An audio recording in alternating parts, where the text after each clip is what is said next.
Good, happy Monday morning, March 18, 2019. I'm Riley King, and welcome to the Riley King Newscast, right here on the Riley King Network. Let's begin. First up, Massachusetts World War II veteran honored by French government.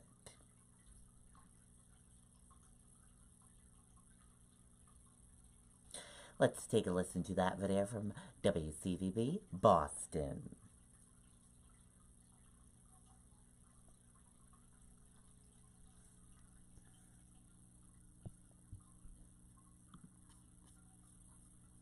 This is not your kid's sandbox. This is the place that brings your backyard dreams to life. And the French government has honored a veteran from Canton for his World War II service. 94-year-old Army Sergeant Robert D'Yesso was recognized today for his service in the liberation of France. D'Yesso was just 19 years old when he served in the Army's 26th Yankee Division. He fought in both France and Luxembourg.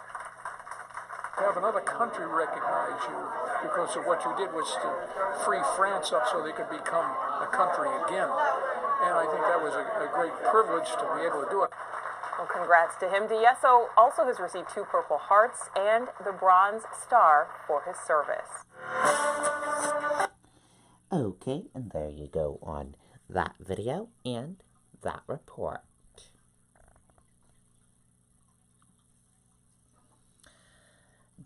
Dozens attend gathering to honor victims of Alton fatal double shooting.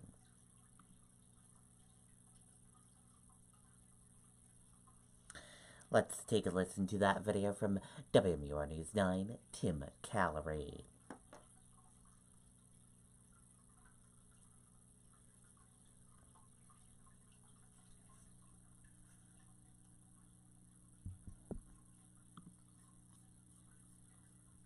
This is not your kid's sandbox. This is the place that brings your backyard dreams to life. I was lost through song but now I'm found. And prayer. So we ask God to give peace. Peace to this family, peace to this community, peace to our world. Friends remember James and Lizette Eckert. The two were shot and killed at a home on Dobbins Way in Alton on Friday. Their family was a part of the Revolution United Soccer Club. Revolution United it's like your extended family. And when tragedy hits family, you come together. Our soccer club here in town is very community-based, and obviously when we heard that one of the members within our club was affected by this, we want to make sure that we came together as a community to give them someplace to go. Corey Halverson describes Jim and Lizette as devoted parents.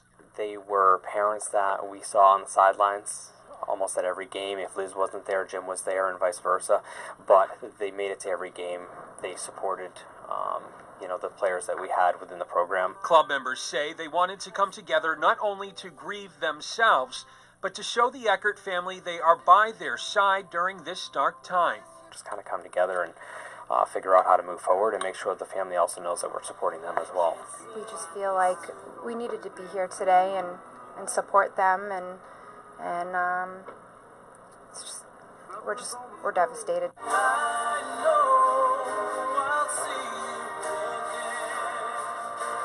And now an 11-year-old is facing charges in connection to this case. The New Hampshire Attorney General's office says it is still an ongoing investigation. Reporting in Alton, I'm Tim Callery, WMUR News 9. Okay, and there you go on that video and that report.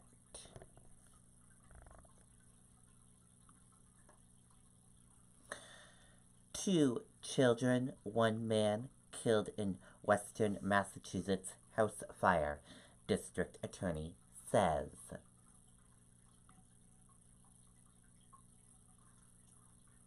Let's take a listen to that video from WCVB Boston.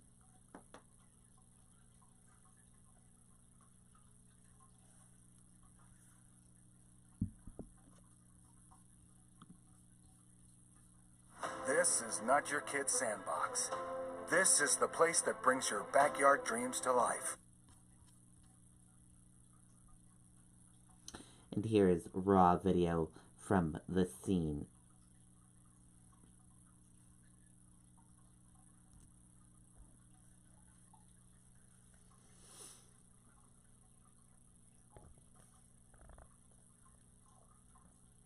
Three people, including 2 children, died in Pittsfield, Massachusetts house fire early Saturday morning, according to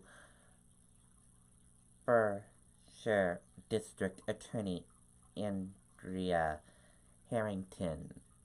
Harrington identified the victim Sunday evening as 25-year-old Austin F.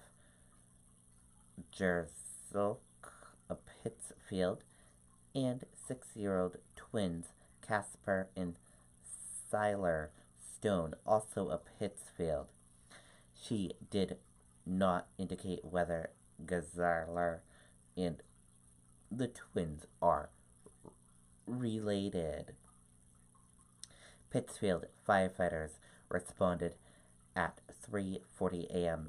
to a fire at Lake Ontoa Village residence. 2 residents were unable to escape the home and were taken to Berkshire Medical Center with non-life-threatening injuries. The home was heavily damaged and a nearby residence was potentially damaged. Harrington said there is no additional indication the fire is suspicious at this time. The Pittsfield Fire Department and the Pittsfield Police Department and the State Fire Marshal's Office and the Berkshire District Attorney's Office are conducting a joint and ongoing investigation into the fire.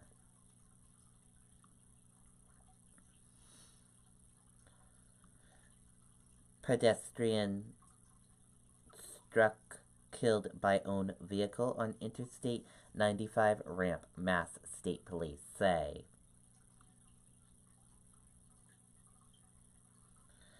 Let's take a look at the video from WCVB Boston.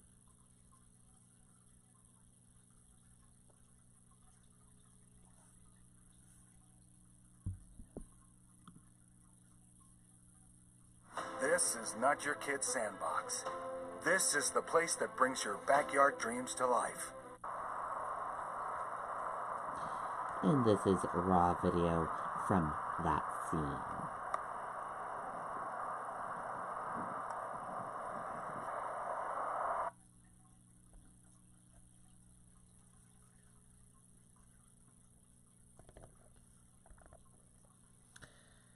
Massachusetts State Police said a pedestrian was struck and killed by his own vehicle on a ramp on Interstate 95 in Canton, Massachusetts, late Sunday afternoon. State Police said they responded at approximately 4:10 p.m. to a single vehicle crash. For reasons still under investigation, the 72-year-old male driver stopped and exited his 2006 Ford F-150. Then he was substantially struck and fatally injured by his truck. The crash happened on an I-95 northbound ramp that connects to Route 128 North. State Police closed the ramp and said to expect traffic delays in the area. They said all lanes should be reopened at approximately 6:45 p.m. The cause of the crash remains under investigation. The victim's identity is being withheld at this time.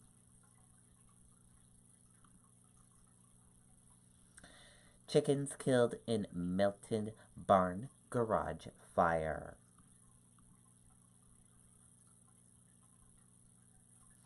Let's take a listen to the video from WMUR News 9.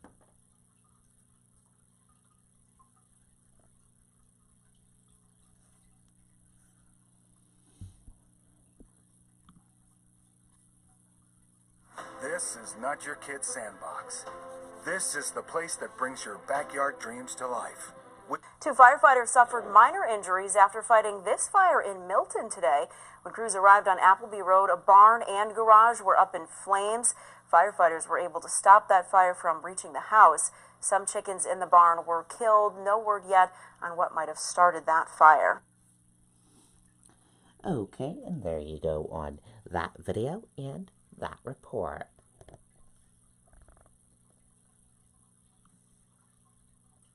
Woman seriously injured in snowmobile crash in Gorham.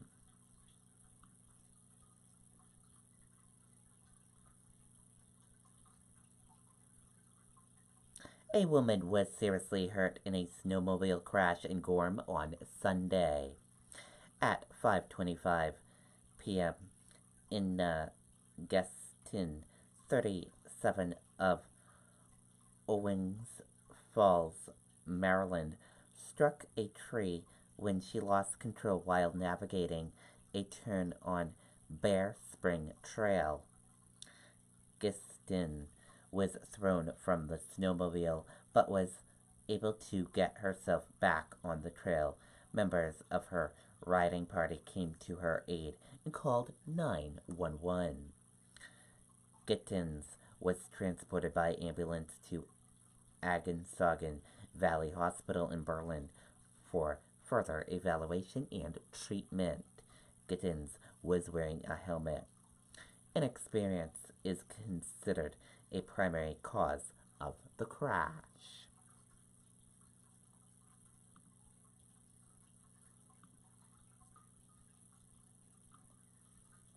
European markets seen slightly higher ahead of Federal Reserve's meeting.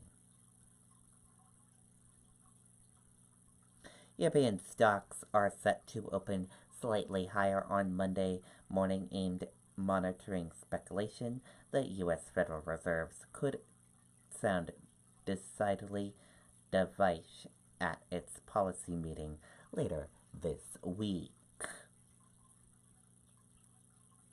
And here's a look at some of the markets and what it looks like for the European market right now. Take a look. Right here.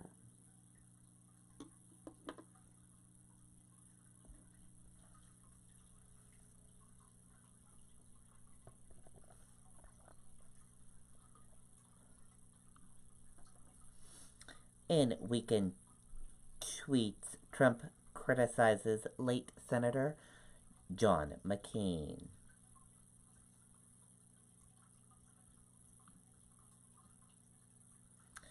Let's take a look at the video from ABC News.